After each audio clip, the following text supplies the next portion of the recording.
I'm going to talk about how a big problem could be solved in a small way. There are hundreds of millions of small-scale farmers around the world. These are hard-working folks, mostly women, who plant 1 to 2 acres of land each year, and they support several children and adults in their family. Farmers like Skoll. And these farmers grow the majority of the food that the world eats. And the problem is that they often go hungry. They grow the food the world eats, but they go hungry. And there are a few reasons for this. First, these farmers are using a hoe and their manual labor to farm their land. It's farming from the Bronze Age, and it is back-breaking work for little reward. And second, they often have a cash flow problem. At planting time, they can't afford a small amount of seeds or fertilizer that would make a big difference in their field. And the common solution to this problem is to offer farmers a loan, and it's a great idea. You offer farmers a loan at planting time, and at harvest they repay. And it's a model that works well in Europe and the US. And I like this idea so much that I moved to Kenya in 2008 to work for a microfinance organization. And my job was to develop the repayment process and improve the repayment rate.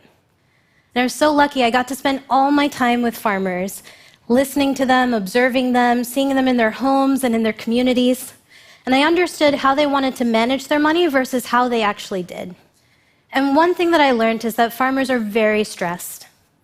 Just to give you a small example, I remember I was in a village having lunch with a friend, and it was a beautiful sunny day.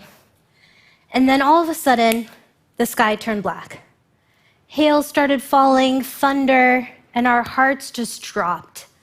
Because what we knew is that farmers in her village had planted bean fields, and most likely those bean fields were now ruined.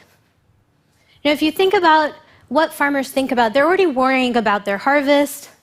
Will I feed my kids? Will I pay the bills? And now they have to worry about repayment too. Because it turns out even the best, most caring organizations still use social pressure and community standing to ensure high repayment rates.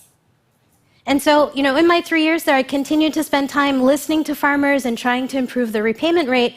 And after a while, I started to notice a pattern. Farmers were asking things like, can I over-repay my loan for next year's loan? Or, it'd be easier if I could start repaying my loan 3 months before getting a loan, or 6 months before getting a loan. And I thought, hey, this doesn't match your cash flow in my Excel spreadsheet. And it finally struck me on the head one day when a group of farmers asked, can we have a loan for a cow, but we'll pay you for 2 years before getting the loan? They were using the language of credit, but what they were actually describing as their biggest need was a savings product. And this was the aha. In fact, they were telling us essentially we had it all wrong. They didn't necessarily need a loan. They needed a safe place to lock away money at times when they had it, for times when they didn't. And it turns out that farmers do have small amounts of cash. They might sell a few eggs for $1, sell a goat for 10. They might work on someone's farm. And over time, you can imagine that money adds up. But because they're mostly unbanked, that stays at home, and that's tempting.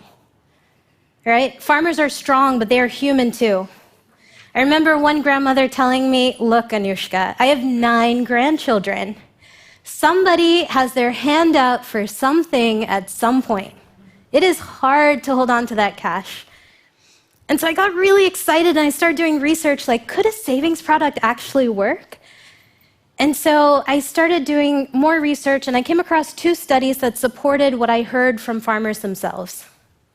One was a study from UC Berkeley that said, even when credit was readily available, only 14 to 21% of farmers actually took a loan.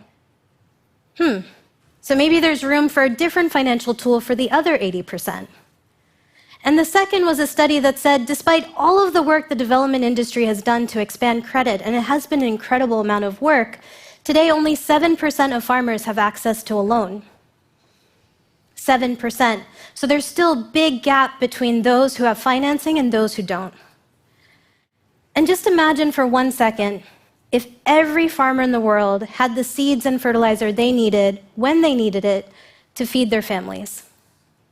So that's the question I took with me, and I started traveling for 10 months across East Africa, West Africa, and South Asia to listen and learn from farmers about what they needed, and to learn from some of the biggest organizations serving hundreds of thousands of farmers to see how did they design services for farmers. And I was surprised that not a single organization had a savings product for farmers. When I asked why, they said, it would be really expensive to collect small payments in a rural, remote area. And so the unbanked remained unbanked, and the only product farmers were offered were loans. And this is what helped me solve this puzzle, a scratch card. So I'll explain. I was in this really rural, remote area of Rwanda, buying phone credit to talk to friends and family. And this is how you do it. It's really simple. You buy a scratch card, you scratch off the back, and a unique code appears. And you text in the code to get the value of the card as phone credit so you can talk to family and friends. And I realized, across Africa, in almost every village, there's a small store selling tea, sugar, oil, and phone credit. And I started to wonder, could this network of stores and could this technology help farmers pay for seeds and fertilizer? And so that's what my organization, myAgro, does. We help farmers pay for seeds, fertilizer, and training packages using their mobile phone. We started in 2012 in Mali. At the time, Mali was one of the poorest countries in the world. 70% of the population relies on agriculture, and farmers were only growing 1 or 1.5 tons of food per farm. So that meant there was room to improve. And so I remember we were explaining this model to a group of farmers, and one farmer stood up and said, "This is great. I had this idea a year ago." So we knew we were on the right track. And that first year, we tried to work with 30 farmers, but we got demand for 10 times more. Since then, we've expanded to Senegal and Tanzania. We work with nearly 50,000 farmers today, and 2/3 of them are women. And what we're learning from these farmers is so interesting because every payment is time-stamped. And so we now know exactly how farmers behave and how they want to pay. And one of the things that we've learned is that payments are entirely based on trust. Farmers purposely invest a small amount in their farm their first year just to test the system, as they should. And then if they like the system and they see the results, they'll double down.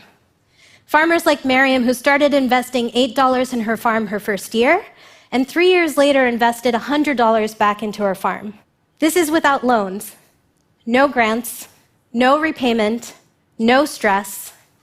When was the last time your bank made you this happy? And the harvests, well, they're increasing too. Farmers are increasing their harvest 50% or more.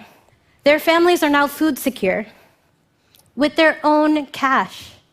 These farmers are breaking the cycle of poverty for their families and entering the cycle of investment and growth. In myAgro, we focus on agriculture, but imagine the implications for other services and goods. Can an organization use the same payment model to pay for healthcare, school fees, even a motorcycle? We're expanding the purchasing power of the bottom of the pyramid. So there you go. A big problem, hundreds of millions of farmers needing to invest in seeds and fertilizer for their farm every year, and a small solution, one scratch card and $1 at a time. Thank you.